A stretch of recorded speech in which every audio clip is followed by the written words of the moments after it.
What's good, everyone? It's your boy Natsu with another video for the channel. Welcome back to DMB Sports Zone. And I got a favorite guest among a lot of people, a lot of supporters of this channel, potentially a lot of people who will join the chat box a little bit later. But Corey, my guy, thank you so much, bro, for joining once again.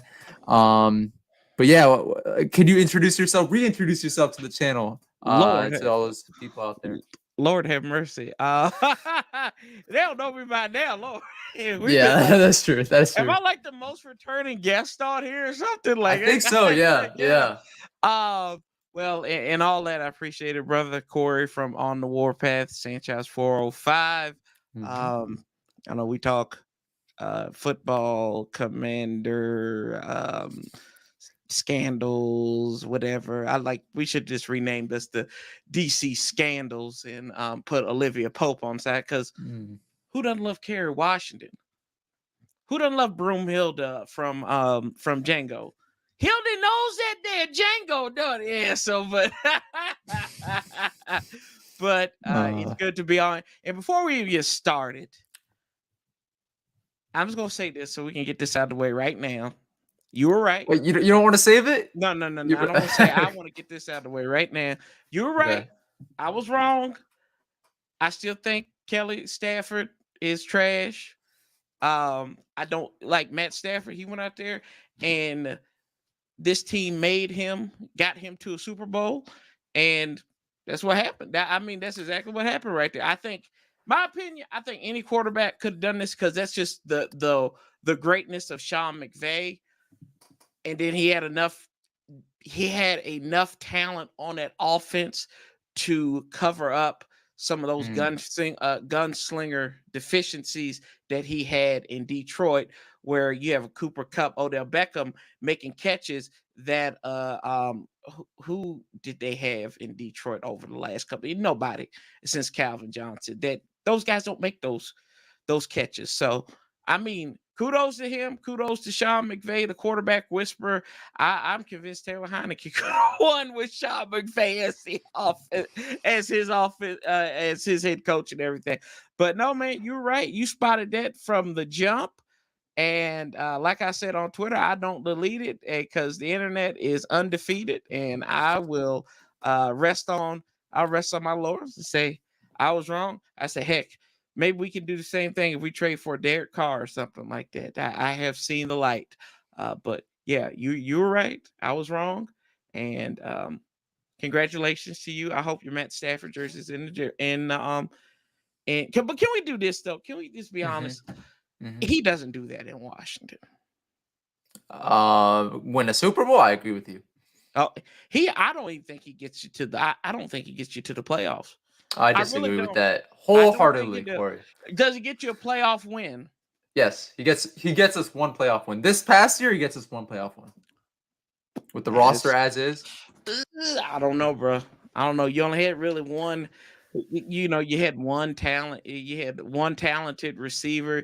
Your tight end, who was probably your second best receiver, was out mostly. But we had my boy John Bates and stuff. So yeah, I don't know. I just don't think Matt could. I think he was in a perfect situation in LA, and you could have slid anybody in there to do what he did at that talent level. So Kirk Cousins would have won a Super Bowl.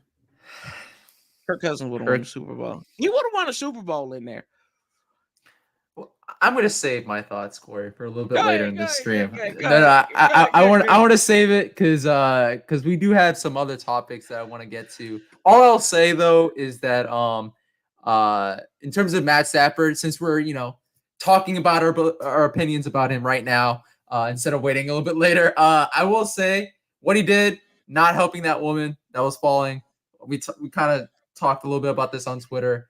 I'm probably agree with you on this one. It was wrong. He should have helped her. Okay. Although I feel like maybe he saw a little bit of the hate going his way, and I think he's paying for her medical expenses and for a new camera for her. So, I guess all is right a little bit. I don't know, but I wanted to say that too because I will praise this man a little bit later in the stream, but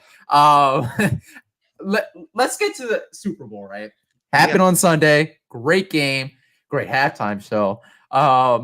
Do you think they got it right? The Super Bowl MVP? Yes and no. Yes and no. Because if Cooper Kupp doesn't catch those touchdowns, they don't win that game.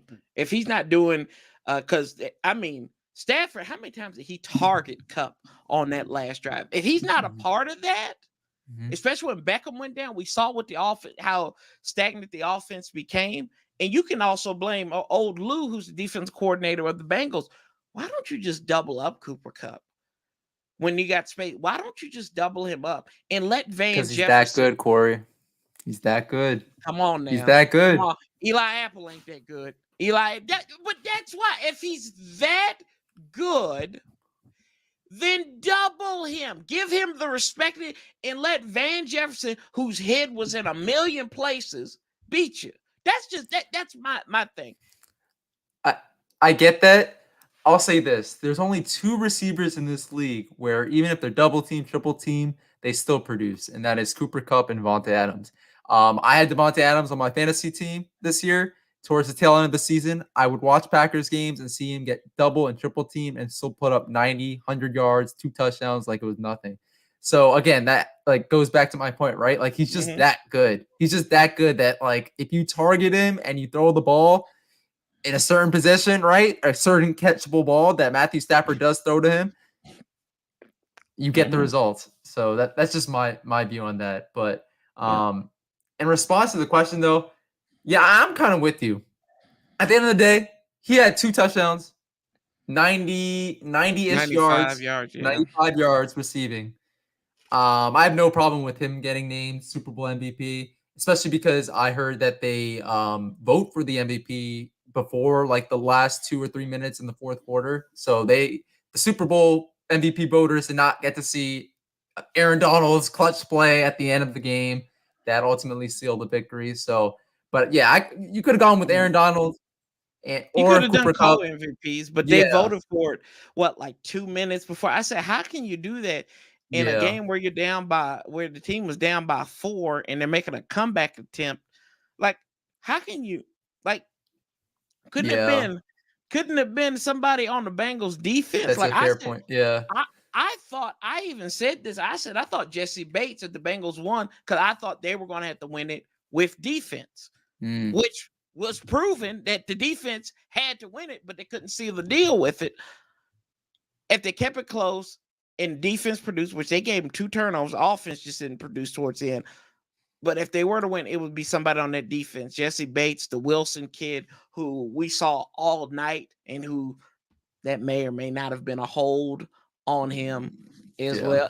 And then maybe they didn't give it to Aaron Donald because if you go back and look at it, he was lined up in the neutral zone too. On that I saw that. Yeah. So that could be it. I don't know, but it's the NFL. They do screwed up stuff all the time. I mean, really, we can't use Roman numerals in a seal, so it is a crest, Corey. Yes, seal, crest, whatever. But I mean, and then they also missed the blatant T. Higgins face mask penalty on Jalen Ramsey. That won a lot of people some money though. That did. There was some people that anytime touchdown. That won some people some money. I don't know, Corey. That was one of the most blatant missed calls that probably I've ever seen, especially like in the Super Bowl. So, but Rams won it, so it doesn't really matter. Okay, so Aaron Donald, is he the greatest defensive player of all time based off of his career thus far? I don't know greatest defense player of all time. I think he is the greatest interior defensive lineman of all time, and it's not even close. I mean, he's a defensive tackle that, remember, he was he was like a 3-4 end at one time, and then they moved him inside, and then you know how he's produced a lot more as a 4-3 defensive tackle, like from being a 3-4 defensive end. You know who that reminds me of? I know who you're doing. Yeah. Hitler's dinner buddy. I got you. Oh, okay. Yeah, Hitler's dinner buddy. I got you.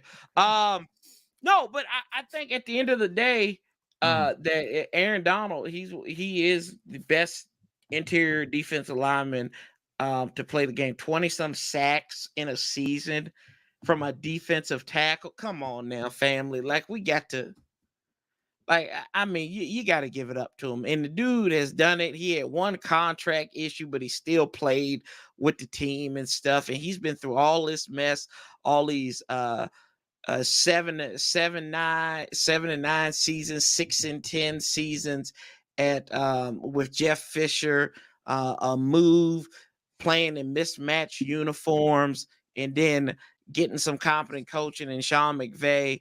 And I mean, what can you say about him, man? He is the best interior defensive lineman to play the game, and it's not close. I will say Mean Joe Green, Skull Vikings and I don't usually agree too often, but Mean Joe Green, I mean, I think he's definitely up there, especially because he played defensive tackle and he racked up a lot of sacks. Yeah, but that's a different era too, man. That's a different era. That's fair. Yeah, I will say there's two guys I definitively put over Aaron Donald, and that is Lawrence Taylor and Deion Sanders. But I think when Aaron Donald retires, defensive players. When Aaron Donald retires, though, if he does play a couple more years, I think he could get there. I think Ed Reed's up there too.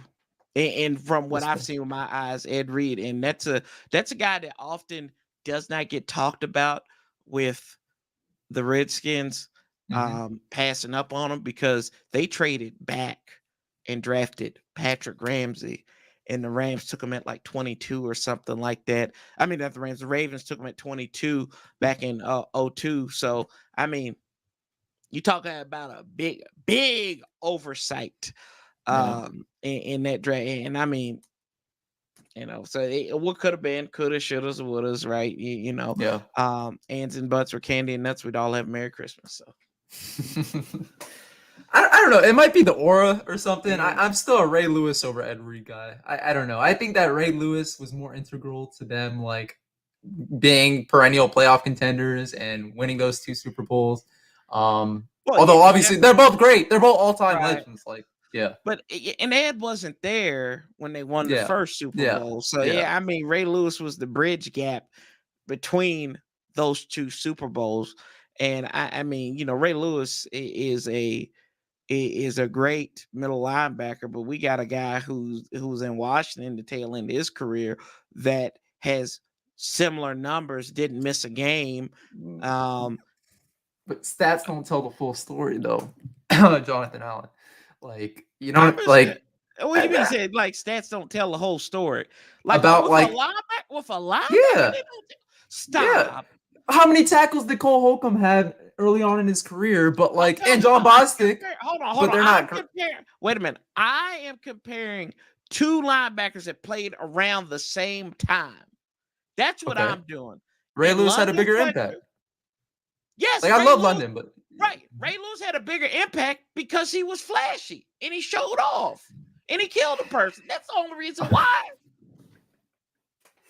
I mean, every time Ray Lewis, and I love Ray Lewis, don't get me wrong, but every time he got up there, he looked like he snorted what was off of Michael Irvin's lips and got up there and said, like, he made everything sound like it was passionate. It's like, I got hungry this morning. And when you get hungry, somebody say you get hungry. And you go to the refrigerator and you go out and you make you a ham sandwich. And mama, I took those 2 pieces of bread, put the ham on it, the cheese, the mayonnaise, and the mustard, and I went to eat. Now that's how you eat every morning. That's what you make. That's what Ray Lewis. Bloody Fletcher didn't do that, but I'll leave it at that. Exactly. Okay, exactly. So okay, we talked about Aaron Donald. We talked about Super Bowl MVP. Which of these 2 teams, Bengals or Rams, do you think are more likely to return to the Super Bowl next year? Rams. Okay. All right. I say Rams too. I thought your Matt Stafford hate might slide in here and Rams. Okay. Rams. All right. Rams. All right. Okay. You're not going to get to me today.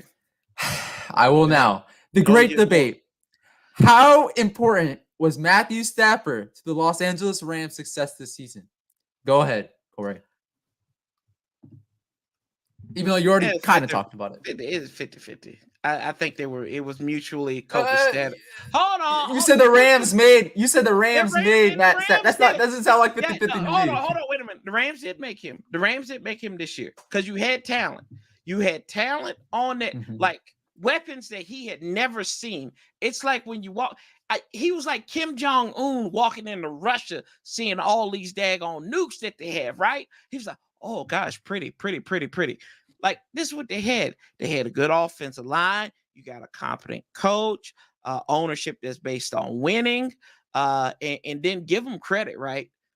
This team, the top players that we talked about were drafted players.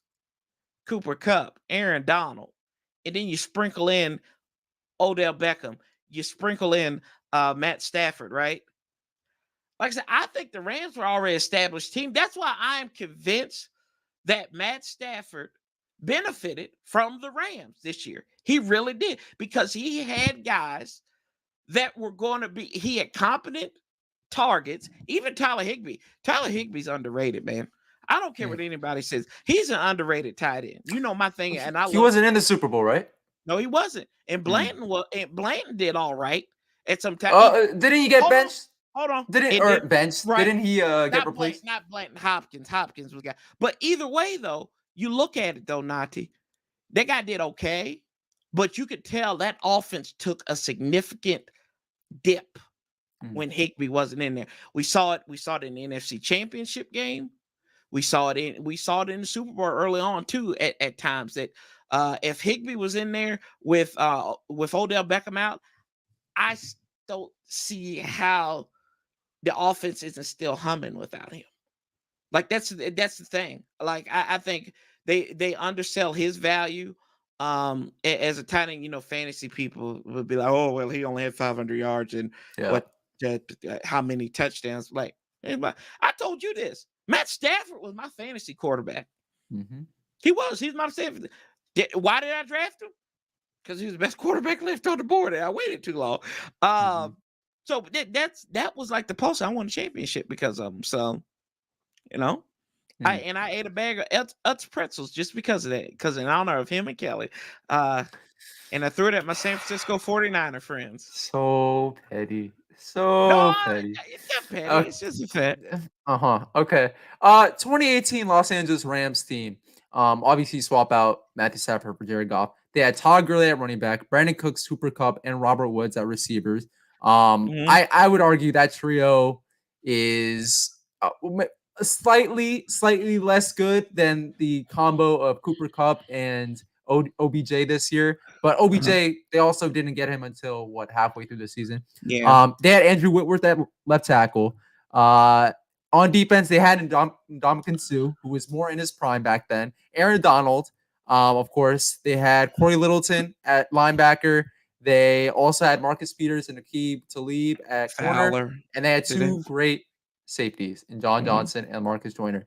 So I didn't even write this down as a point that I'm going to get to in this debate, but that just shows you 2018 Rams team was also very stacked. Couldn't get a Super Bowl championship because of the fact that they were held back by their quarterback. They were not held back by their quarterback this year. Hold on. Hold on. I have points, Corey. Okay. Hold on. Before you even go there, Bill Belichick went up against a hot shot young coach and had a game plan to shut him down. Like they played. That Patriots offense was not good. They weren't good. That Patriots defense was excellent. And they hung on. Bengals offense is really good. I mean, they are really good. And then they had Wade Phillips there too at that point in that Super Bowl. So All right, Corey. Stats. 4,886 passing yards, third in the league, 41 passing touchdowns, second in the league, 63.8 QBR, fourth best in the league. Yes, he had 17 interceptions, third worst among starting quarterbacks, but I'll take those stats any day of the week. He led the league in interceptions thrown. ESPN said tied 30th.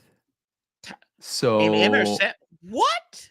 That's what ESPN said. So if you guys, that's where I'm getting these stats from. Yeah, that's your problem right there. Yeah, when you read QBR off like that, good night. Like that, like that's Matthew's do all stat. I'm not done, Corey. I know.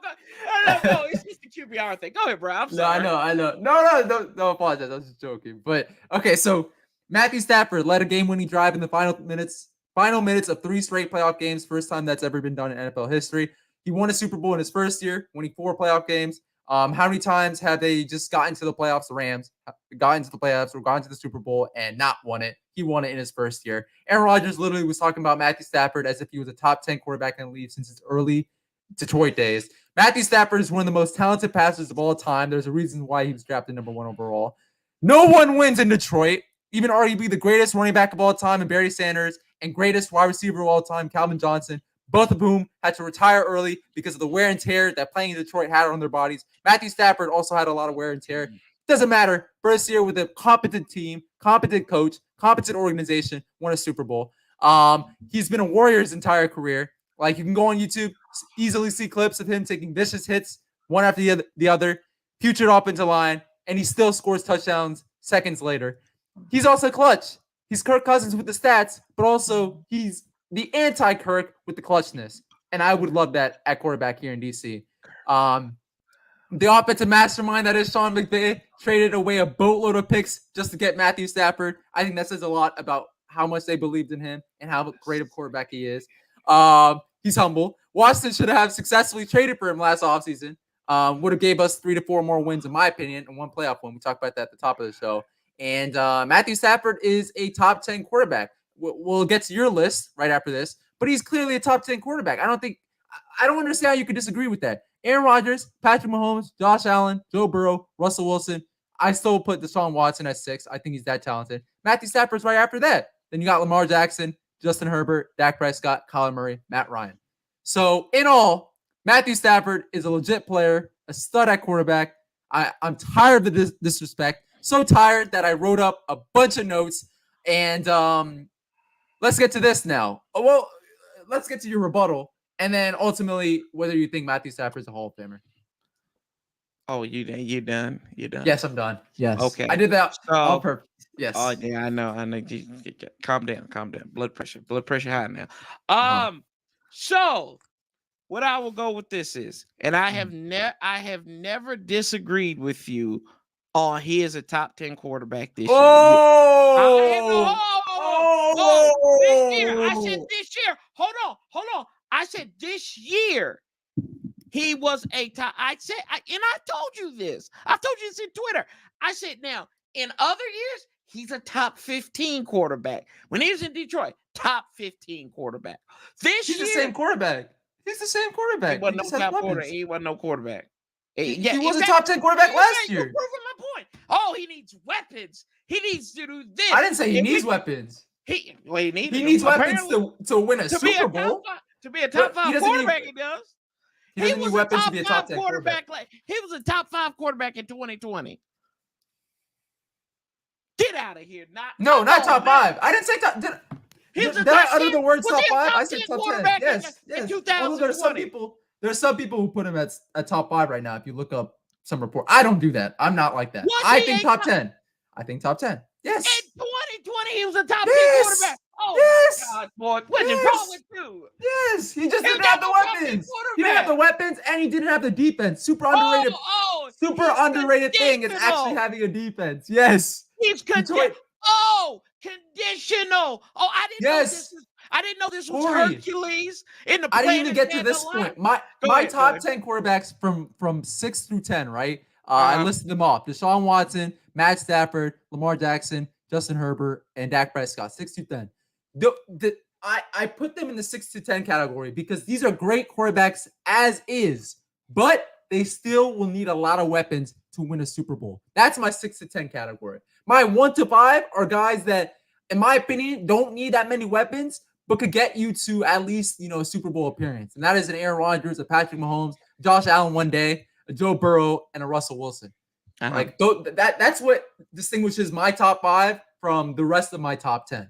And I think not putting Matt Stafford in your top 10, which, maybe you might have done towards the tail end of the season, but let's be honest, Corey, you did not do it at the beginning of the season. We talked about this. Yes. No, I didn't. It's just blasphemy. It was blasphemy from the beginning. It's not no blasphemy. Yes, it is. It was not no blasphemy. I'm from Missouri. I'm from the Show Me state. Not really, but I have family from there. I believe in showing me.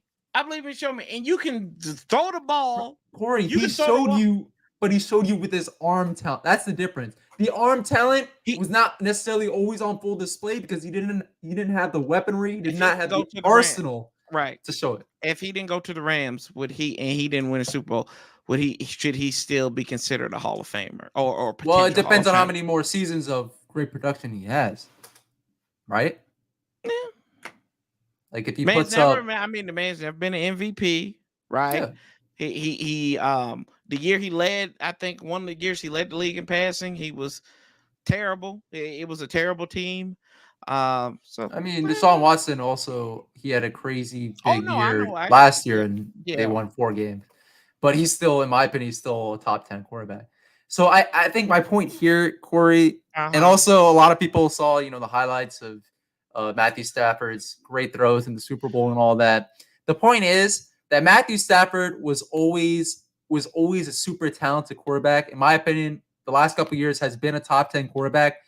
And the problem, though, is that, like, you could only see that more so through the film. And that's my thing with Jonathan Allen as well. We talked about this. We always argue about this. Yes. I keep saying Jonathan Allen was our best defensive player the last 2 years, not just in 2021, in 2020 as well. No. Because if you watch the film, I think you'll get the clear picture. Yes. Talk to the scouts. Talk to all the people who are not like us necessarily and actually do film breakdowns and stuff. Jonathan Allen was clearly the best defensive player for us the last 2 years, and Matthew Stafford was clearly top. Hold on, he was the best defensive player this year. He was like the 3rd or 4th best defensive player in 2020.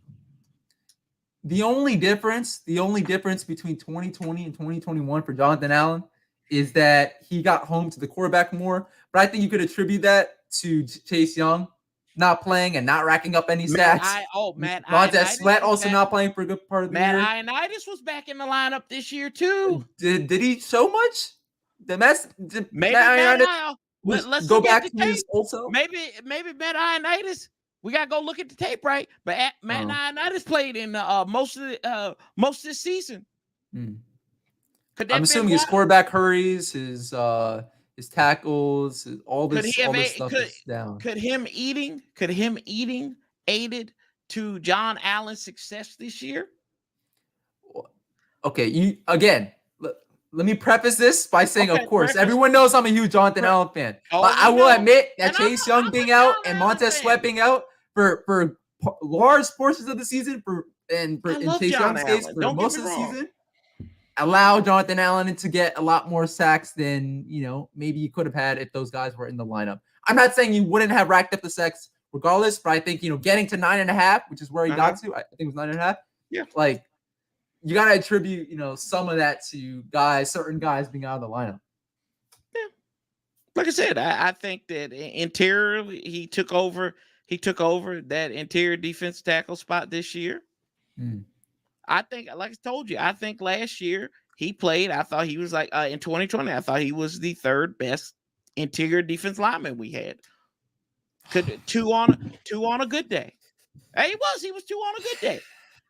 He really was, bro. And I'm not. I get Pro Football Focus, and them talking about they scored him high and all that good stuff, and I think he may have been rated that. I'm not saying he was not bad. I'm not saying he was bad or awful. I never said he was awful. Did I say that? Wait, you did say he was worse than Daron Payne. I remember you said that. I did say that. I said I didn't really say he was worse. I said Daron Payne was better. Let's get that first. Let's get that straight. Tomato. No. Because when you say worse, you are doing the negative. This is very politics speech, but okay. You're the future lawyer here, bro. I know. I thought this was not supposed to be that format. Hey, what are you talking about the format? Like I've told you this. I love John Allen. Like my love for John. I know. I told you. I think he's a great leader. Have I not said this multiple times? Even when I was critical of him. You did.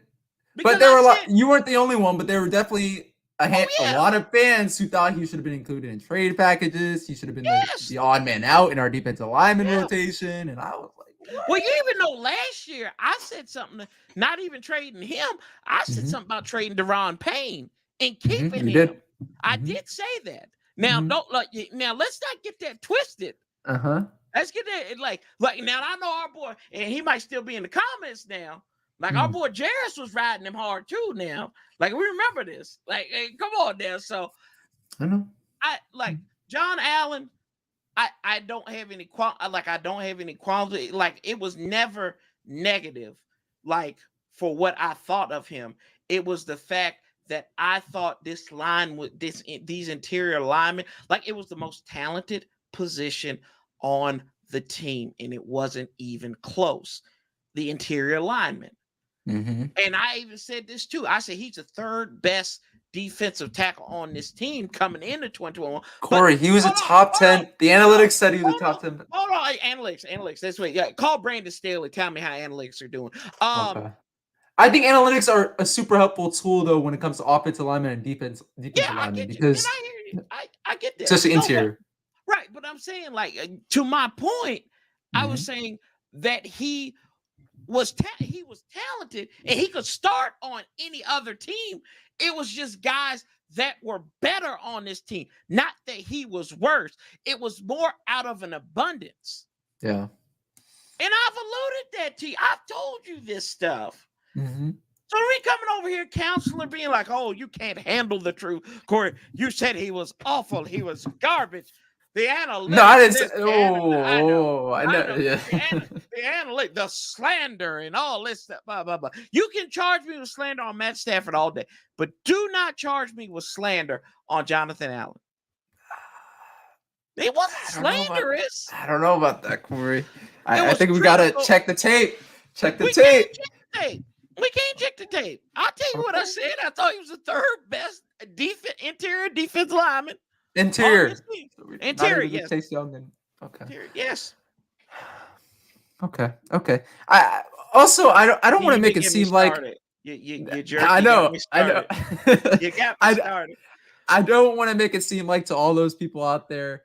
I don't want to make it seem like Corey is always wrong. I'm always right. I'm wrong most of the time. I'm gonna be honest with you guys. Joe Burrow. I promised you, Corey. We didn't even talk about this yet. Joe Burrow, I thought he was not going to pan out in the NFL as much as he has thus far. Yeah. Like I didn't, and our boy John as well. Thought the same thing. We had like conversations about this in college, and thinking maybe Tua would be better, or even a Justin Herbert. But Joe Burrow definitely proved me wrong, and a lot of doubters wrong. Yeah. And John Bates, you're a guy. You've been since the very beginning. You've been talking up about him, and kudos to you for that too. Yeah.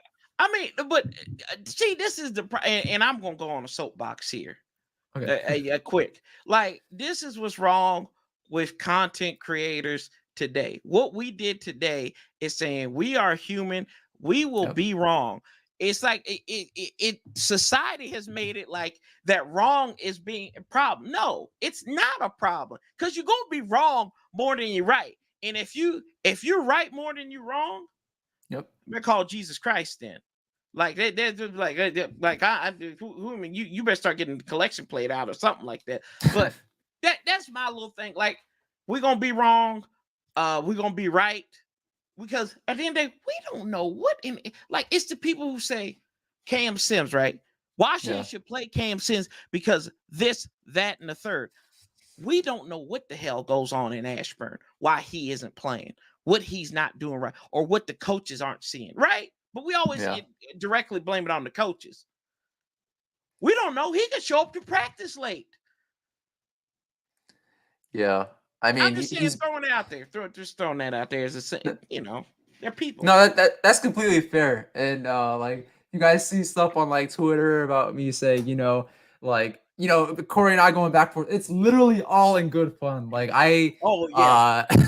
it's not really serious. And like Corey said, like we're even if we're content creators, we're not like more than anybody else. We're not like better than anyone else is what I'm trying to say. Like we have mistakes and stuff, and it's all in good fun. We just got to move forward. And I will say that we're what, 30 minutes into the stream. I think it might be a good idea to talk about our Washington Commanders now. Yeah. The Oh team that we're Lord. both repping with our new hat. Okay. Which one of the potential crop of quarterbacks that might be available this offseason, whether it be via trade or via free agency, would you like to see here in DC? And who do you think is the most realistic out of these guys? I like Russell Wilson, top. And I've been a Russ fan from the jump. I kind of looked back at, I would buy his jersey if he came here. Like tomorrow, I'd buy it. Not saying, but that's my number one. I think Deshaun Watson, for all the talent in the world, man, he can't come here. He just can't. It's not the right situation. And that's the thing. Like are not we are not mentally stable to handle Deshaun Watson coming to Washington with the current ownership. It just we can't. It's not possible. I'm not saying he can't succeed here. Don't get me wrong, but it's the same reason why. And I'm gonna go off on a tangent. It's the same reason why I was critical of John Allen on what he said in not reading the room. And the only reason why I was mad at him, and I wasn't really mad at him. I was just like, bro, like you got to read the room, because old shock jock, like people like Mike Florio and stuff, right? And we saw Tim even shared the article. Like that's the stuff I was more, because I saw it come when I read it. I was like, this is coming. Like Bump, who like I'd like to eat dinner with Bin Laden maybe and figure out why he did what he did, and and some other folks but you can't say that when your team is already the third, fourth most talked about team during the Super Bowl week, and you're not playing in the game, and you're not hiring a new head coach. Like that's where my prep with all that is. And going back to Deshaun Watson's point, right? You can't, it's too much noise associated with it.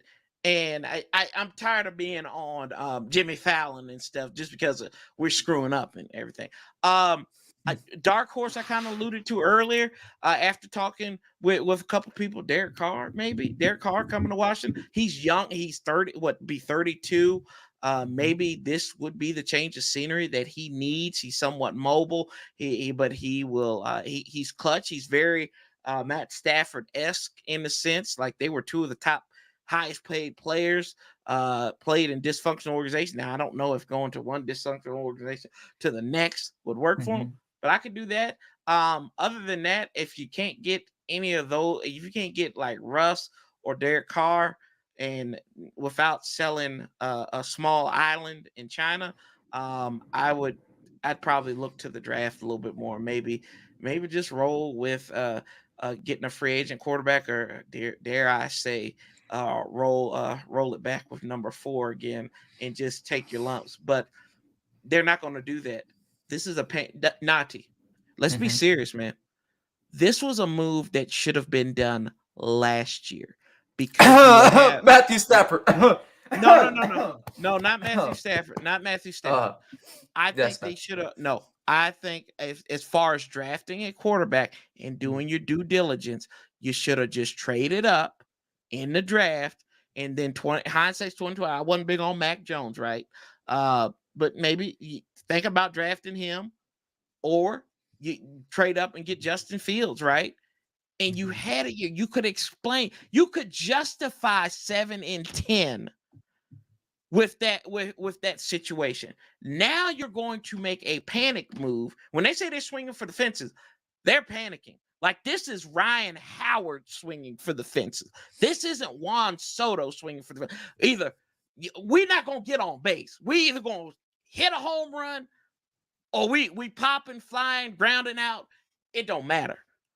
That's what, and that's where I'm kind of at with this. This was something you should have done 2 years. This is what you should have done back in last offseason. And you could justify your actions. It makes sense. But like I said, Matt Stafford wasn't coming here because no fool, and I'm be honest with you, no fool would take that that Jared Goff contract, right? So that's what they found the fool in the Detroit Lions. Like I don't think there's anything that Washington could have done to get Matt Stafford once Detroit agreed to eat Jared Goff's contract. Like there was nothing they could do. Because that was a crazy ass contract. Yeah, that's fair. I do think like obviously a lot has changed since last offseason, but let's say like Matthew Stafford was available this offseason and you had that whole situation where it was between the Rams or us. I think we would have a better chance because Taylor Heineke, at least he did show some things. He did show that he was capable, and I think he might be. He's not a Jared Goff type of trade asset, but he is an asset, unlike he was last offseason. So, but I will say, I think it's kind of noteworthy that you did not mention Aaron Rodgers. As a guy, I can't do Aaron Rodgers. The two-time four-time reigning back-to-back MVP. I can't do Aaron Rodgers, man. I can't do him. I don't like his head. His head is too much. And maybe now that the woman's not involved anymore, they may be something. Yeah. I don't know. Like he acted like he was going through some Hunger Games or something, or Thirst Games or something. I don't know, but like I can't do Aaron Rodgers right now. Just out of the, I'll tell you this. I was talking to actually a Super Bowl champion, Super Bowl 1 and 2 champion, lives where I live at, and he worked at UVA Wise. And I asked him like last, I said, y'all get everything situated with Aaron Rodgers? He's like, he just wanted a bigger voice, pretty much. And this is a cat that was, he got a bigger voice, and he got bounced. His bigger voice got them bounced out. They're regressing because they were bounced out in the championship game, and like what their last couple of playoffs losses, right, have been at home. Yeah, like the last 2 ones have been at home. So I don't know, man. I don't know if he's mentally available. Like, did you watch him with Kay Adams before that game? Like, he did an interview before the playoff game. Yeah, bro. I watched the McAfee interviews, but that interview with him and Kay Adams, Lord have mercy. I say, who in the ham sandwich is this guy? Because he just like, I don't know if it's because he's eclectic or what. Like he was just, it was weird and odd and just off. So I don't know if he could. I mean, he's still gonna throw. He's still gonna be a GOAT, right? But I think it's up here with him right now. That's fair. That's a fair take. I'll be honest too. Like I've definitely knocked him down a couple pegs in terms of the guys that I want most here in DC. I agree with you. Russell Wilson's the guy I most want here in DC, and I think an under discussed thing is he is from Virginia. This is home. Will Blackman even tweeted out like if Russell Wilson does not stay in Seattle, then he should go back home to play for the Commanders. He said that earlier today. I retweeted it. Yeah, I mean it would be super exciting. Great character guy as well. Bringing Sierra as well. Great halftime show at FedEx Field. Yeah, but after that though, I don't know. It's tough because I would still trade for Deshaun Watson because at the end of the day, I even mentioned this on like in the comment section of your stream.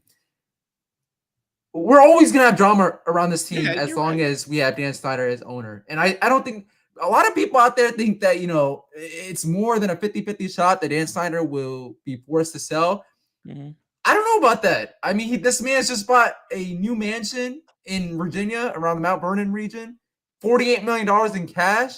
I mean, maybe you could think of that as like a retirement home, maybe like if he chooses to retire. After he's got a house in Aspen. I mean, I get that, but like, I feel like he's establishing not just establishing, he's reinforcing his roots in the DMV, and I think maybe talk about him being forced to sell is a little too premature at this point. But my point is, there's always drama around this team. My thinking is, if there's no legal implications around Deshaun Watson, right? You're gonna add more drama, sure, but you're gonna win. You're gonna win while you're at it. And for the last 20, 30 years, we've always had drama, but we've lost while having that drama. And in my opinion, with this roster as is, And with the cap money that we have, I think we could sign maybe a receiver. I know you're going to mention the 4-12 season, but that was because the Texans. No. I'm going to mention that. I'm not going to mention that. What, you don't think we can win with Deshaun Watson? No. He's 25. He could be here for. He's 26. But Nati. Yeah. Have you seen this team? You're telling me we can't win with Deshaun Watson? No. Over the next 15 years. I'm not saying you can't win with him. 10, 15. But everything we do on paper always seems to blow up in our faces. But we've never had a great quarterback, even on paper. You're right. Don't say Kirk, not Kirk Cousins. I didn't say Kirk Cousins. No, you're right. People in the chat who might think. To argue your point, Washington has never had a great quarterback. Washington has never had a great quarterback. Had a bunch of good quarterbacks. What, Jurgens is probably the great one. Yeah. I mean, let's look at the look at the guys who won Super Bowls for it. Joe Theismann, he was all right, right? Got similar numbers to Troy Aikman. They didn't pass that much during that time. Doug Williams, he wasn't that good. Mark Rippon had that. It was that year. That's about it for Mark Rippon, right? So you look at these guys, and that's to the credit of Joe Gibbs too, fitting them with the right offense. But we've never really had a great quarterback. We've never had a great quarterback, and we've barely had good quarterbacks. We've had like flashes in the pan of like quarterback greatness, right? Didn't Theismann win a MVP? Am I wrong on that? 1981. Did he win one? I think so. He did. I think Theismann did win it. So I guess you could say Merrill's up in the comments. I know that he would remember that.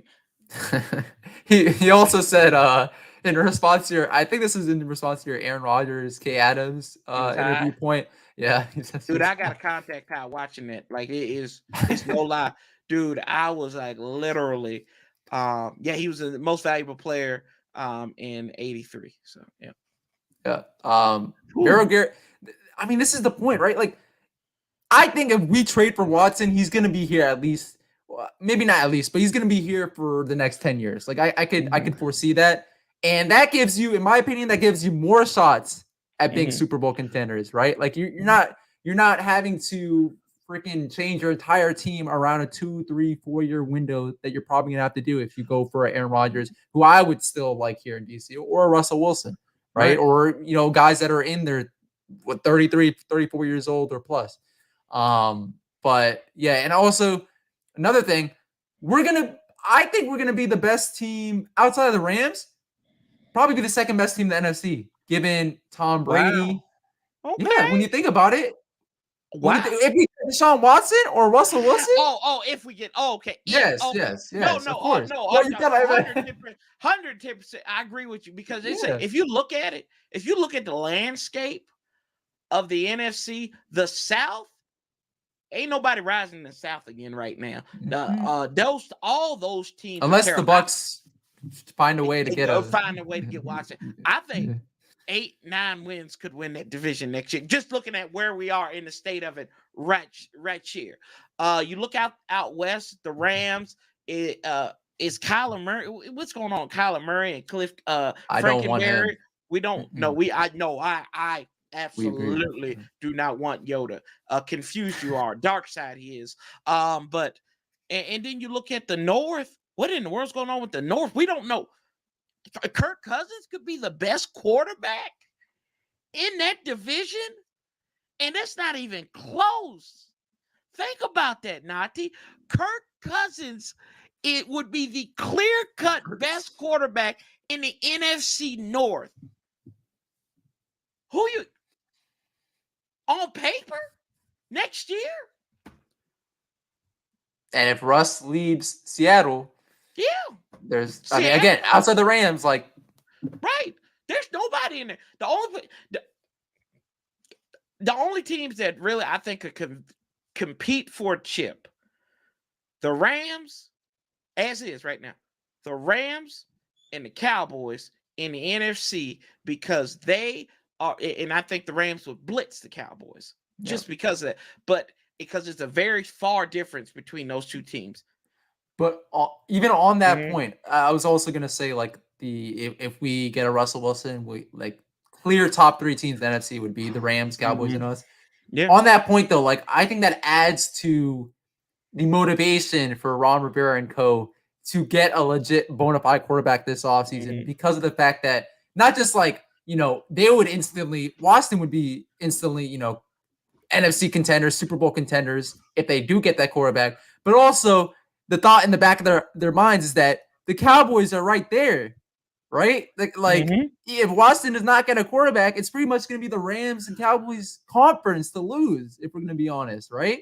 Yeah. Like, because Russell Wilson, I think he's going to be gone regardless, whether it be with us or. And the Seahawks are going to be the Seahawks are going to be terrible. Trash. I think they will be without Russell Wilson. Unless they get and a lot of people don't realize this too about the Seahawks in trading, right? I think there are only 2 teams that will be in his window, and they're both in the same division, us and the Eagles. And why do I say that? Why do you say this, Corey? The Seahawks do not have a first-round pick.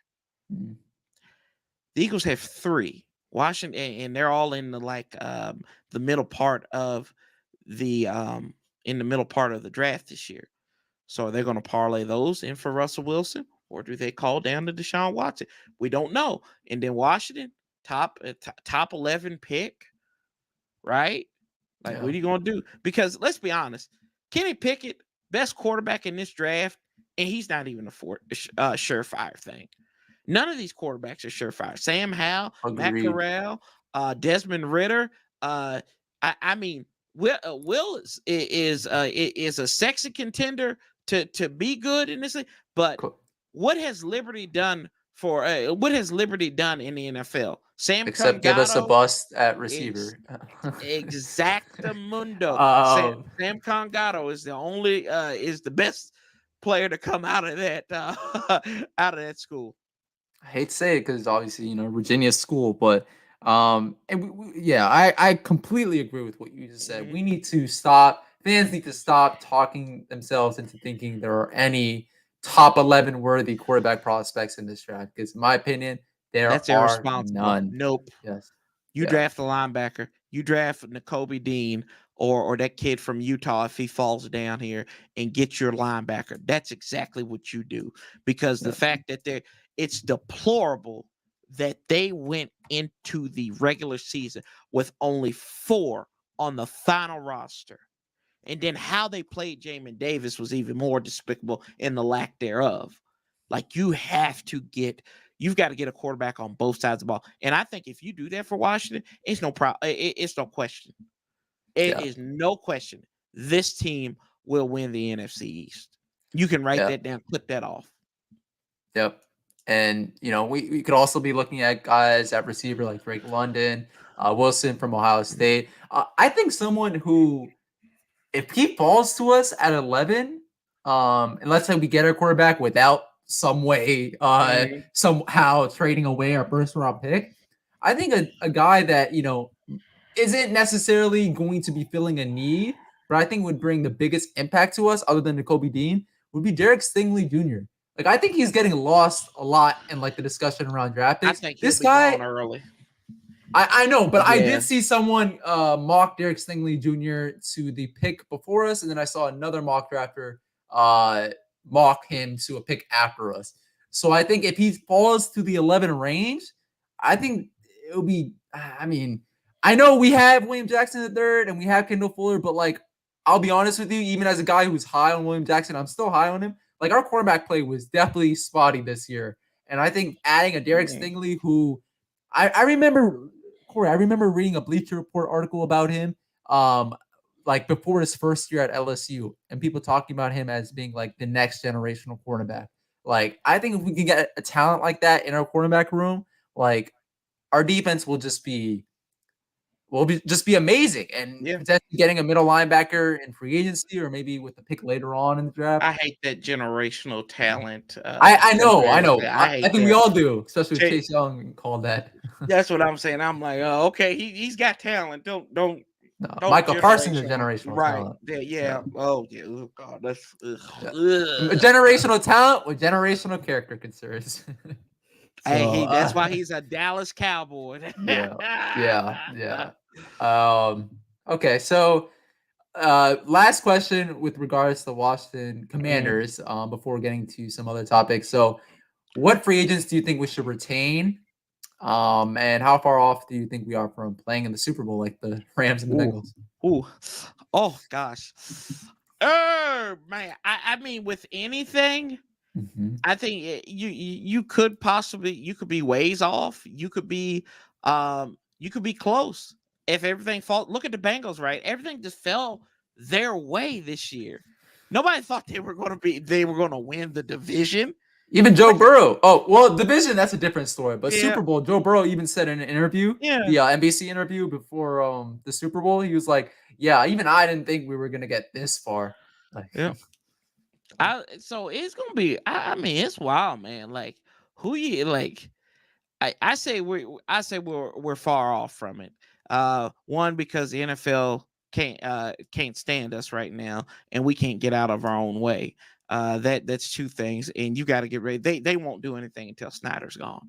Like that. That's just evident that that place is a cesspool, and no matter how many people you get in there, I think you have turned good people into collaborators in your awful story. And I think that I think Ron Rivera is a good dude, but he has been relegated to doing more than just coaching a football team. I think I think Jason Wright means well, but he's more relegated to doing different things and that don't concern with building the brand of this team, but also backpedaling and being basically a firing board for everything else that goes on the other side of the organization. And then you want to give me a list of free? I can go down if you got a list of them. oh, you know who I'm gonna talk about first, Yeah, I know. or ask about first. Okay, My go boy ahead. Brandon Sheriff. He's a luxury. You can't. You don't. He. I.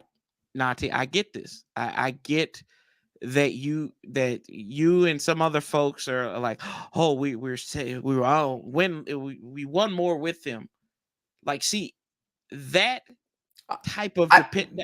It, there are other points too, but yeah, go there's ahead. other points, and he Mhm. graded out high on Pro Football Focus, although he took a backslide No. this year. Mhm. Um, you know, my key thing is injuries, right? And you do not need that quality or that type of guard to win game. And it's like I told you, right? Look at the Rams. How many of those guys made the Pro Bowl this year or were named to the Pro Bowl? I'll make On that. the offensive line, Yeah, or just yeah, nobody. Although exactly. Whitworth had a case, he graded out He very well. he had a case. He had a case. I'll drink his six pack with him too. He did have a case because he's on the Super Bowl team. But anyway, to my point, bro, you need cohesion, and you need that cohesion. And if you can't have a guy who's not there, I would say 80% of the time, 85% of the time, consistently, and he hasn't started a full season and since 2016, like you gotta go. Ain't nobody gonna pay him $30 million. Now, if he come back for like I I set the bar at 13 million with him. I really would. He's on the wrong side of 30, off injured. 15. So 50. I set it at 13. If you don't want 13, I'll meet you. Heck, I'll meet you in the middle. I'll say 14. I'll say 14, but I'm not going 15 for him. You just can't. That's irresponsible when you've got so many other issues that you need to address. And I know it's creating another hole, but I think that Schweitzer or even knocking Cosme inside, right? I think I would take Cornelius Lucas re-signing him. Oh, he's not going to resign. I know You he don't won't. remember his comments? Oh, Yeah, I know he's yeah. not. But I would take him and giving him more money because he had to back up Charles Leno in Chicago. That he's backing him up here. But that's what you got to get. He's his reliability has become dependability, and I keep on saying that. That's all it is with Brandon Sheriff. And he backed in that All Pro. Here pettiness. It's not Okay. pettiness, it's the truth. All I'll say is that just like Trent, I remember people were like, "Oh, why? Like, why are you bringing this up? We got rid of him." Just like Trent, I'm gonna Mhm. miss Brandon Sheriff when he's gone. That's all I'm gonna say. I think we both accept that he's going to be gone. Yeah. But I still, if I had my way, I would resign Brandon Sheriff. Do you really miss Trent? Do you did Yes, like yes, what is yes. okay, since Trent has left, right? Yeah. How big of a decline has there been on this offensive line? For when he was not here, up until Leno, our offensive 2019, line was trash. 2019, I'll give you 2019. 2020, it wasn't that bad. The offensive line was not Wasn't it that like bad. middle of the pack last year? No, the offensive line raked out like in the 2020. top 5, bro. And then what? No, go look it up. Like I'm serious. Hold me to that because I'm Mhm. pretty sure they were like top 5, top 10 You might be right. in, Yeah. in ranking there. So there really wasn't that backslide. And then the team did enough on this offensive line with 4 different quarterbacks to even make it functional enough to get to the playoffs. Now this year, Charles Leno, he took a little bit of time to get right, but after he got right, he was good. Like, and this is what I go back to that cohesion thing. What I would love to see Trent Williams here. Yes, I would love to see him here. I wish it had worked out, but you talk about me being petty. Bruce Scum Allen is the pettiest bastard in all the world, and that's why they let that whole situation roll around. And I encourage you to listen to Al Galdi's podcast too on that episode I sent you, because there were situations there that were like kind of like, oh, he said something about the cancer, and then they were going to get somebody independent to look at it, and then the players association was like, he called the players association, he was like, oh, no, it's good, bro, it's good, we're fine, fam. But I think it's all about cohesion, and I think that sometimes good coaching, right, outweighs your elite talent, and I mean, I think that this offensive line isn't as bad as people make it out to be at times, and we've seen this. I mean, when you have a quarterback who is very scatterbrained and holds on to the ball too long, that will cause you problems. That will cause you problems in the long day. I guess Yeah. my point is that Trent Yeah. Williams was arguably, well, him and Aaron Donald were the best players in all football this year. And I think adding him on the offensive line, maybe we might have just gone up 2 or 3 spots in the rankings, but I think that would have made a huge difference when it comes Mhm. to, those plays at the end of games when, like, you need your offensive line to step up and not give up sacks because, this season, even though our offensive line did pretty well, at the end of games, I feel like I might be wrong on this, but I feel like they Mhm. would always give up that occasional sack at the end of the game that would cost us points, that would cost us, chances at securing the W. So I think adding a Trent Williams would have been, or keeping him would have been really good for us. But I agree with you. Charles Leno has done a very good job. Eric Flowers as Mhm. well, left guard. Chase Roulier when he's healthy. Yeah. But my point is, like, with Wes Schweitzer, I just don't trust that we're going to get a full healthy season out of him. He was not brought here to be a starter. He Mhm. was brought here to be a backup. And I think that's like, you could bring up the point, oh, maybe they brought him here because they had the foresight to, think, oh, Mhm. Brandon Sheriff might not be here long term. So we brought Schweitzer here, to sort of replace him. But I just don't think that's how they thought. I really don't. I Like I really don't. told you, the biggest example I use of the situation with the guards, right, is Joe Thuney. I think Joe Thuney is one of the best guards in football. He didn't have no Pro Bowls, no All Pro, but he just goes out there and he has meshed well. Hell, you know what, Nati? Mm-hmm. You know who's gonna be a free agent this year, right? Orlando Brown. Let's just play this, right? Let's play this kind of different. The Like a lot of tackle. people say, Mm-hmm. he's a tackle. A lot of people said something about Cosby. Kick him in the right guard because they say he could probably be a good guard as well, too. Maybe that's an experiment you want to go to. Have Orlando Brown on left side. Maybe Charles Leno might be willing to go to right tackle. And I think Orlando Brown was the right tackle for a little bit in Baltimore as well, too. So maybe he might do that. I'm just saying, this is just me devil advocating for a situation. And then you look at it, there you go. you've got your guard, you've got your talent, you got probably your second or probably your best rookie from a year ago in Cosme out there as a guard. I'm just saying that's just something to look. That's just something that's something to chew on. That is something to chew on. No, that's completely fair. I Mhm. just think, you're gonna have two guys starting over with new positions. Mhm. What would that do to the offensive line, like chemistry and all that, like camaraderie and all that? I don't know, but I definitely agree with you. There are definitely a lot of possibilities, and Brandon Sheriff being gone won't be completely disastrous. I just think we will miss him. We You got will, trust me, you got to get especially in better. the run game. Especially in the run game. What run game? Well, we have at least a decent What run game when he's in the lineup. what You run realize game? every time Antonio Gibson went off, the What, last couple of seasons has been with hold Brandon on, Sheriff hold in on. the line. What run game? And what I mean by that is you have an offensive coordinator that neglects to run like he owes it child support. So That's true. that's just like, Yeah, that's true. bruh. That's true. I mean, they was did he play in that Denver game? Did Sheriff play in that Denver game? I don't I'm remember. not sure. I don't know. Yeah, I don't remember because He went out probably early, right? Was it he not the may game? have it was because he didn't play against Green Bay, right? He didn't play against Green Bay, Kansas Yeah. City. Yeah, I don't know, man, but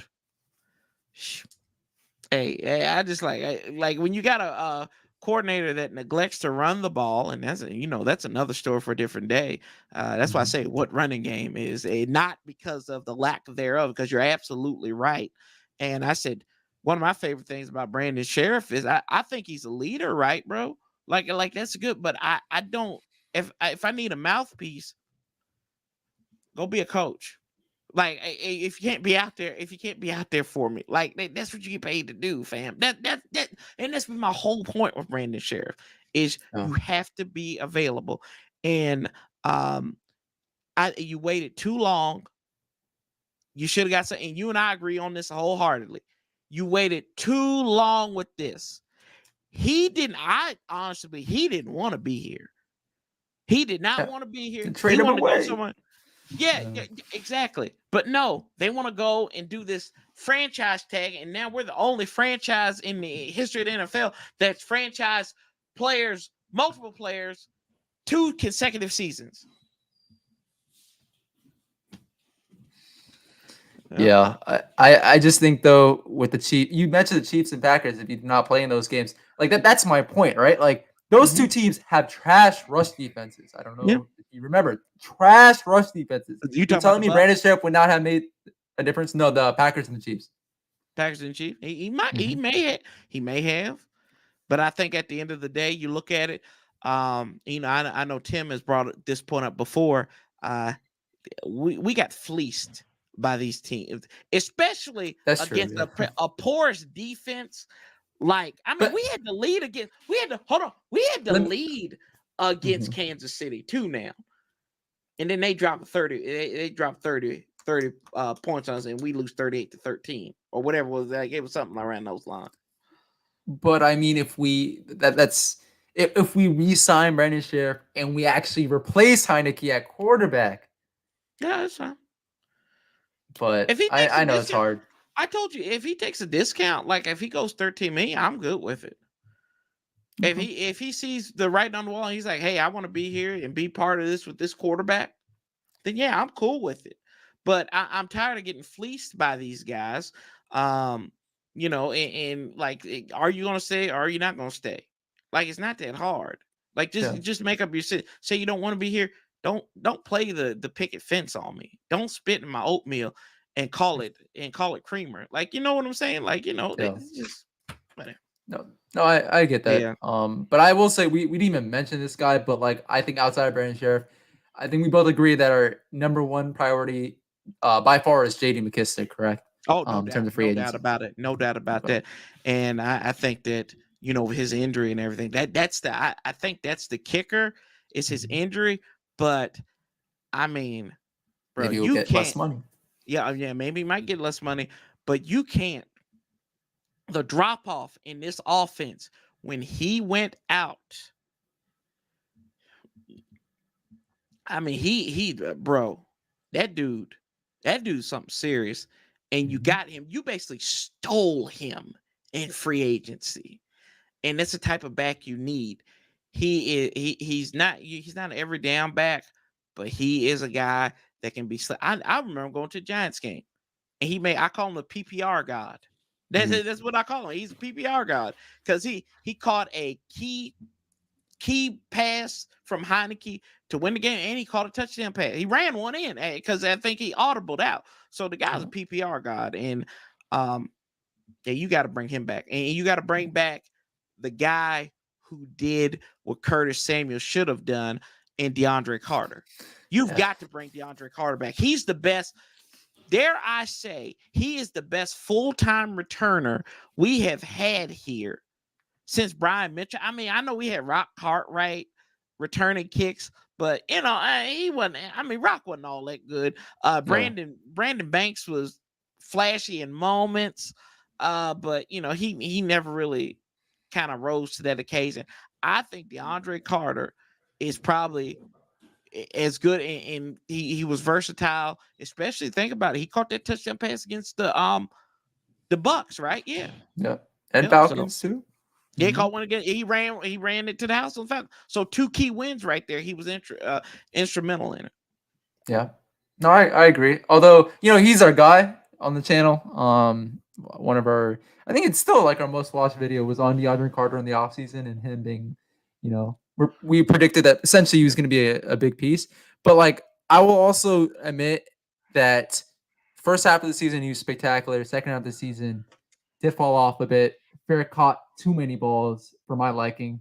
Didn't really. The stats might show this too. I didn't even look at the stats, but they might show the drop off. So hopefully we could re-sign him and he could be consistent throughout the season and give us, like you said, our best returner in a long, long time. But the last 2 topics I want to reserve to the other DMV sports teams, professional teams. Yes. The second to last question. So Washington Wizards last week traded away Davis Bertans, Spencer Dinwiddie, essentially, right, for Kristaps Porzingis. What are your thoughts on that move, and what do you think it means for Bradley Beal's future here in DC? You got rid of Bertans. That's all that matters. You got rid of him. That man was stealing money since he signed that 5-year, $80 million contract. He was straight garbage. Dinwiddie, I mean, we thought he was going to be something, and he really was. I just don't know what's happened to the team. It's like you turned around. They were doing great. They were like first in the East early on, and then, damn, like what's going on here? I mean, you got the coaches fighting fighting fans, and players fighting each other, and I think this is very systemic of what happened. You remember around when during the time Marcin Gortat was here and everything, and the same issues were going on. What's the common denominator of that situation? I mean, it's other than the team, Bradley Beal. There you go. There's the common denominator right there.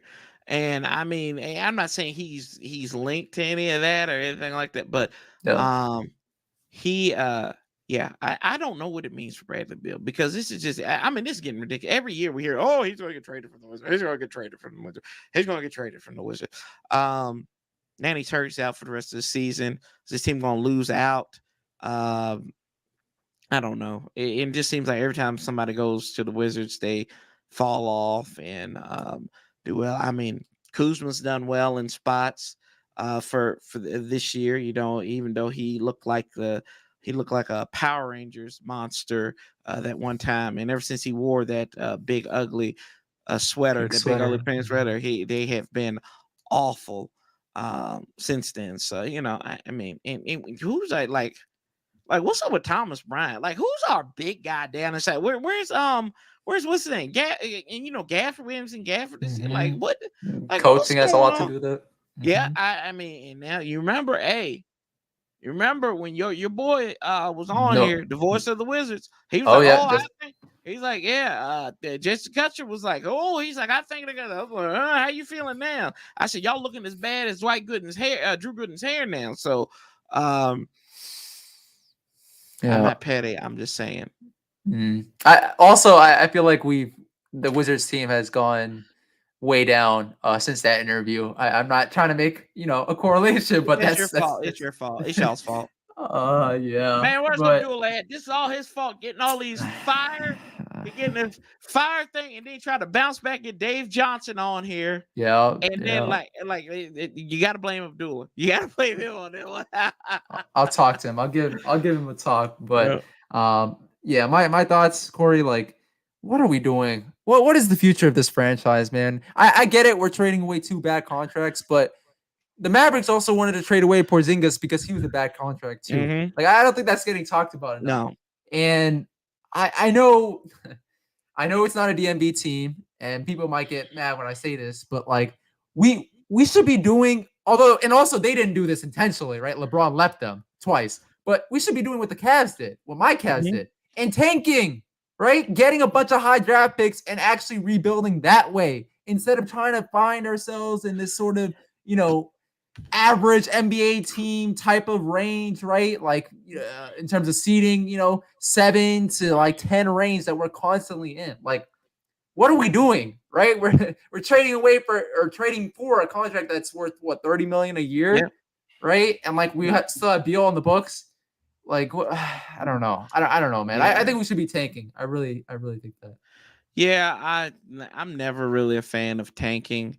But But I mean, and yeah. I think that this is a symptom of a bigger problem. Hmm. Because Tommy Shepard, for whatever it's worth, he's still Ernie Grunfeld. Ted thinks that he can do this because he won that Stanley Cup with Brian McClellan, and he was homeboys. He was George McPhee's number 2 guy for so many years, right? He said, well, like I run back, like you look at the parallels between it, right? Guy who was here for years got fired, won a cup the next year.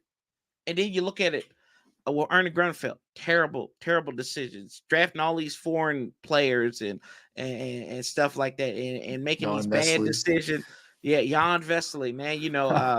Now we got Danny Avdia and all this, and like I mean, people even said when they were drafting him that this guy probably isn't like supposed to be picked at that spot, or Rui Hachimura, right?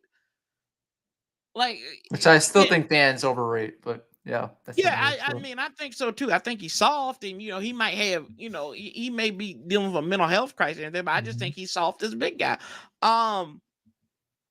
Yeah, so I mean, you can't do it. You've got to blow this up, and I think you want to bring a lot of fans in because of who Wes Unsel's dad is, the goat. So of this organization, one of the goats of this organization. So I think that's where you're at. But Ted, it's time to cut the cord with Tommy Shepard. Do it anew, and I mean, see what you can do with Wes Unseld. But you got to get somebody in here that's gonna clean house and do stuff the right way and build a winner. And you got to make DC. I mean, I think DC is becoming more of an attractive venue. You got sports gambling there now. That's legal in the district, so you have opportunity to have fun. If you want to go something formal, you can go down there at Georgetown. Stuff. If you want to get away, you can go to Virginia. Like, I don't think these sports teams, especially the Wizards, don't showcase the amenities of the city. Yeah. Because you look at Brooklyn, like you look at LA, like these are all this thing, and I think the players have too much power in the NBA anyway. But so that's the thing too. Like I mean, does anybody really coach in the NBA anymore? Like The Raptors, Nick yeah, Nurse. yeah, Nick Nurse does. Yeah, he did. He was able to Yeah. back in the championship. You're right. Monty Williams. You cannot Yeah, don't say anything bad about Hey, him. shout out! No, shout out to Monty. Monty's born in Fredericksburg, so I Yeah. have no problem with Monty. And, his biggest thing was reining in Chris Paul. But like you look at it, like But some of even these then, coaches in the yeah. NBA, like Steve Nash, what the hell? And how does Mike D'Antoni still keep on getting jobs? And like I mean, the dude's like, hey, if they score 155. But we scored 162. You know, it's good. It's good. It's great. Like, you know, you got to play some defense. That's why I prefer college basketball more than anything. But that's fair. That's fair. I just, watching a lot of non-Wizards NBA ball has made me realize that, us Wizards fans, like, we just overrate our own players a little too much. Like Rui Hachimura, Denny, like we do guys, that these everywhere. guys may be good. I know, but these guys may be good role players. But if you watch the rest of the NBA, you know that this team and Bradley Beal especially, like I know now a little. This is not really seen too much, but like last couple of years, people have been saying, "Oh, Bradley Beal is a star, potentially, a super." Like Bradley Beal is in my opinion, like 2B, if not 3A on a championship winning team. Like that's how I view Bradley Beal. Like I don't know. I just think we need to get a lot of high draft picks. And Sports on them. Bradley Beal ain't never coming on here, boy. If you said that. I mean, I don't know. But last question. You up in his hometown too, and you call doing all this foolishness talking about Chicago. No, he's from St. Louis. St. Louis. That's right. Shoot, yeah, I'm sorry. I hadn't spotted him. Yeah, I mean, same ghetto, different name. Corey. But I want to end this off on a I mean, I want to say no, it's not happy, but like I don't know what I was trying to say, but I want to end this off talking about Ryan Zimmerman. Oh yes, the legend that is Ryan Zimmerman. In my opinion, one of with him and Alex Ovechkin, half of DC sports' Mount Rushmore, right? In terms of all-time sports. What are your thoughts on Ryan Zimmerman announcing his retirement, I believe, on Tuesday of this week? And how do you see the Nationals moving forward? Well, they need to spend some money, right? They got to they need to get Soto locked up. I think that's key, and get him some pitching. And that kid that they traded for from LA, I think he could that young brother, he could be something. They kind of boosted their farm system with those cats. But get this guy re-signed. Yeah, you got to get him re-signed. Get him here, lock him up. In the words of my boy Travis Thomas, get him the Brinks truck, back it up, and ask him how much you want to take off of it. But as far as Zim, man, I mean, you look at it. He is a DMVer through and through. The guy was raised in the 757, went to the University of Virginia, played well there, played at a high level. There got drafted, came to Washington. First drafted player. Yeah, first drafted player in the organization. And went there. He was at third base for the longest time. Then went to first base. He was instrumental in that World Series when people thought he was done. Right. And then I always thought in 2006 he should have won the NL Rookie of the Year, but they gave it to Hanley Ramirez that year. And I think Ryan had out hit him in home runs and other situations, but the dude was fast. In that respect, so that's why they got him the award there. But to have a guy like that who just kept his head down and worked and like really was an embodiment of success in this team, like he was there. You didn't hear him complain. He didn't he like when we never knew his contract was up or anything like that. They just went back, redid it, got it done. He wanted to be here, and to see him host the Commissioner's Trophy back there on October 30th, 2019 was by far one of the greatest things to ever happen. And you know, he's the GNAT, right? The greatest national all time. Yeah. See, there you go. Yeah. Oh man, he's a baller. Like we could talk about the one consistent, like we talk about Scherzer, what he's meant, Strasburg, what he's meant. The one constant has always been Ryan Zimmerman, and he will always be that constant. Like there's nobody. I'm probably going to buy me. I don't buy jerseys, but like when they retire, I'll buy a jersey.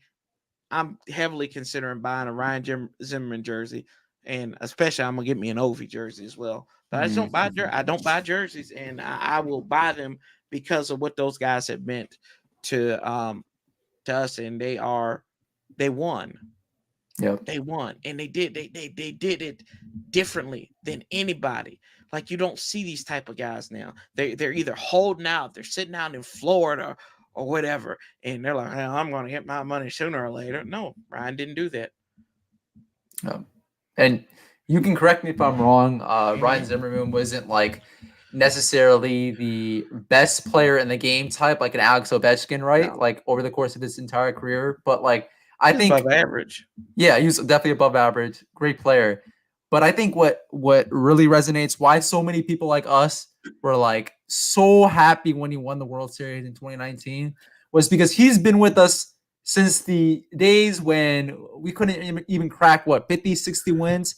Like when we were really, really bad. Like the days that we're about to return to in short order. Like we were really bad. I remember growing up and like nobody would watch Nationals games, like in my age group and stuff. And like, I mean, I would say part of the reason why I watched, I'm gonna be honest, because they were the only team on during the summer. But like, I would watch the games, and Ryan Zimmerman was like, he was it.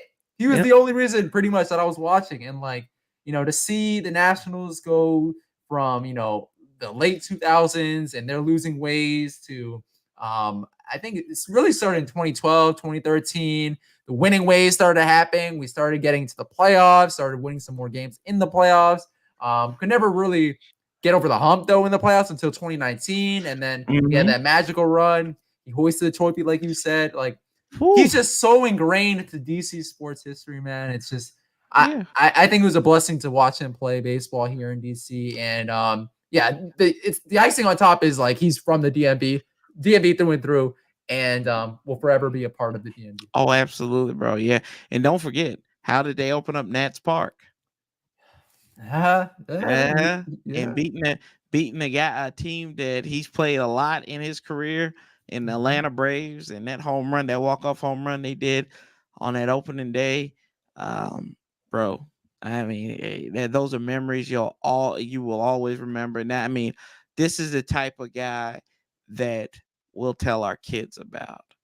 Like that's who, like I like when I tell my kids about watching the Nationals or watching, it's gonna be Ryan Zimmerman. It'll be Strasburg in his bum arm and his fatigue, and then what Max Scherzer did. I mean, these guys, Juan Soto and his and how he did. I mean, this might be a hot take, but I think he's good. Juan Soto, if we resign him, of course, I think at the end of the day, he's going to be at the top of that list of players that you mentioned. Like in terms of guys, that's fair. I don't think that's a hot take. I think that is extremely accurate. His length of career here in DC too. If you can lock him up, and they already offered him a 13, $350 million on there, and I mean, but that is chump change. Like, it's got to start with, like, they got to give him $500 million. I think they got to give him $500 million. Like, just go ahead, do it, $500 million, and you can build your franchise around him. Learners need to stop being so cheap, because you've you let like they'll spend anything on pitching, but they won't spend anything on an everyday player. Like, that's what I don't get. Yeah. No, I agree with you. Even Ryan Zimmerman's batting stance was I don't know. I would always imitate it. It was great time seeing Ryan Zimmerman, even when we were losing, like being that stud player, and then obviously when we were winning. So that being said, Corey, thank you, bro, so much for coming on. I know I kept you kind of over time, but it was great discussion. Talked about Matthew Stafford, talked about Jonathan Allen, talked about the Super Bowl itself, Aaron Donald, Washington Commander quarterback situation, and we ended up with Wizards talk and Nationals talk, right? There you go, boys. The NB Sports Zone. But Corey, is there anything else you want to plug before we wrap up? No, man, just come hang out with us Wednesday or Thursday nights during this off season. Trying to have a guest on every week. Next week we'll have Big Doug McCray on there. We did have Travis. I had Travis Thomas on there last night, and that fire. It was hilarious. Travis is a hilarious dude, and he's so smart. You got to check. He's riding the what was it? What was that highway or that interstate riding? 17. Oh, he's dirty. riding dirty on 17, man. That bro. Dude, Oh, I man. mean, Trav had me go, and then when the guy told me, you know, I always put a clip up on Instagram. I know you saw it, and I had to put that one of the guy coming up on him in the grocery store. It said, he like, Trav Thomas, I want to thank you. Your bet last week kept my lights on. And then I actually told one of my buddies this today when we were recording our radio show down here locally. And I looked at, I said, and I told him the story. He's like, yeah, he said probably last week's bet was almost threatening to keep his lights off. So, Oh my. it's wild, dog. It is wild, but yeah, man. So we're gonna have some more guests trying to lock up a couple of more guests here. We'll have some guys that were on there, gals that were on there last year, and we're gonna do a chain of command now. That's the series, but it's always gonna be on the Warpath. So Okay. yeah. That being said, guys, thank you so much for watching. Thank you to Meryl Garrett, Hawk TV. Just looking through the comments right now. Pedro Smith as well, who stopped by earlier. Viper Roll DC, Skull Vikings, Jairus, Protech, and Tim. Thank you guys so much for joining, and see you on the next one. Peace. See you guys.